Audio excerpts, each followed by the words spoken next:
Hello everyone, once again welcome back to the Incredible School of English. In the last video, I have just taught you about the simple present tense, and today in the same series, I'm just going to tell you about the past simple.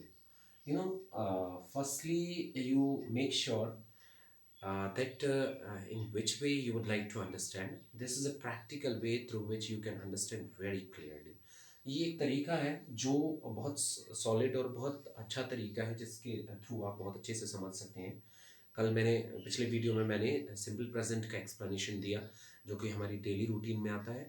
उसकी helping verbs मैंने share की, do orders, और do orders का इस्तेमाल कब किया जाता है वो भी मैंने बताया। सिंपल फॉर्म्स में वर्ब की कौन सी फॉर्म किन सब्जेक्ट्स के साथ क्या क्या यूज़ किया जाता है, कहाँ एस और कहाँ ई एस और कहाँ आई ई एस लगाया जाता है, ये भी चीज़ें बताई मैंने। आज है हमारा सिंपल पास्ट टेंस, या इसको हम पास्ट इंडेफिनिट भी बोलते हैं। इसकी सबसे बढ़िया विशेषता है हाउ वी कैन आइडेंटिफाई। सबसे ज़रूरी है कि हम इसको पिछले टेंस से और इस टेंस से कैसे इंटर रिलेट कर सकते हैं, कैसे इसमें डिफ्रेंशिएशन सीख सकते हैं। तो पहली चीज़, सिंपल प्रेजेंट में हमने क्या देखा था कि हर फॉर्म में वर्ब की फर्स्ट फॉर्म लगती है। सिंपल पास्ट में या पास्ट इंडेफिनिट की बात करूं तो इसमें इसके जो सिंपल सेंटेंसेस होते हैं, सिंपल सेंटेंस में वर्ब की सेकंड फॉर्म यूज़ की जाती है। मेक श्योर, हमेशा ध्यान रखिए। अगर आप इंग्लिश मीडियम स्टूडेंट्स हैं, अगर आप इंग्लिश को ज़्यादा प्रेफरेंस देते हैं और नहीं आती समझ में है, तो आप एक ही कंडीशन में समझ सकते हैं सिंपल पास्ट को, that second form of the verb. Simple sentence जो होते हैं उसके, वो उसमें वर्ब की सेकंड फॉर्म होती है। ठीक है। अच्छा, हिंदी मीडियम के स्टूडेंट्स जो हैं वो कैसे इसको अंडरस्टैंड कर सकते हैं, कैसे समझ सकते हैं कि सिंपल पास्ट के सेंटेंसेस हैं। उनमें सीधा सा कॉन्सेप्ट है, which work has which work we did. Suppose आज मैं सुबह 6 बजे जागा था। ओके, तो this work belongs to the past one, तो इट वाज इंडेफिनिट। जब कोई पास्ट में या बीते हुए समय में कोई काम साधारण रूप से हुआ हो, ठीक है, या हुआ था, that we consider as past indefinite. ठीक है, क्यों? क्योंकि या तो वो इंडेफिनिट है, अनिश्चित है। मैं 6 बजे जागा था, हो सकता है 6:10 पे जागा था, हो सकता है 6:05 पे जागा था, तो इट्स नॉट श्योर, निश्चित नहीं है, वो अनिश्चित रूप से था।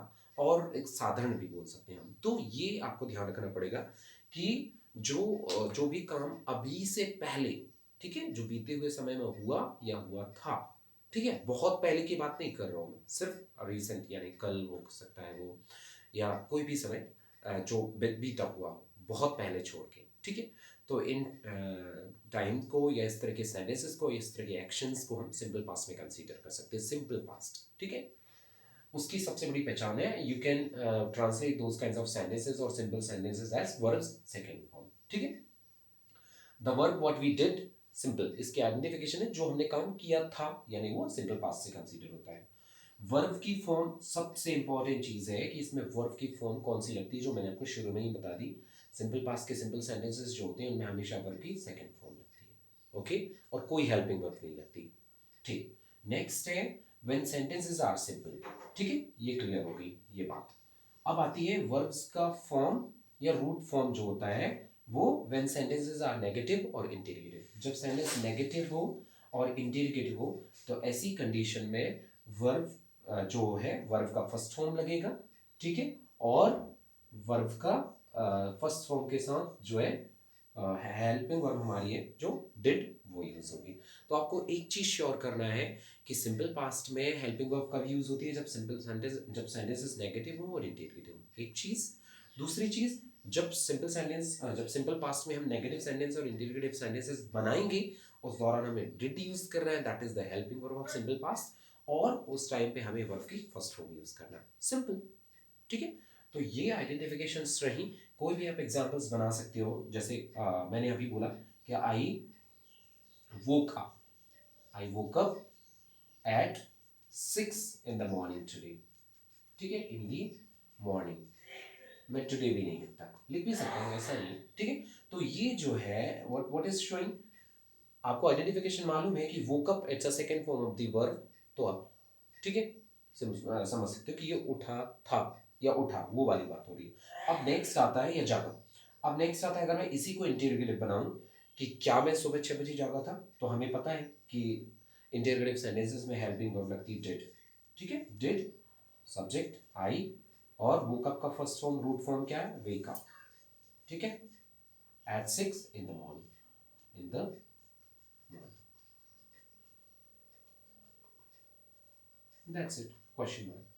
ठीक है, तो ये जो है आपको कॉन्सेप्ट ध्यान रखना है. नेगेटिव में ऐसे ही हो जाएगा, I did not, I did not, यहां भी वही root form, wake up at 6 in the morning. ये चीज़ें आपको करनी पड़ेंगी. Just understand all these things very clearly and you would get the things which you want. So thank you very much.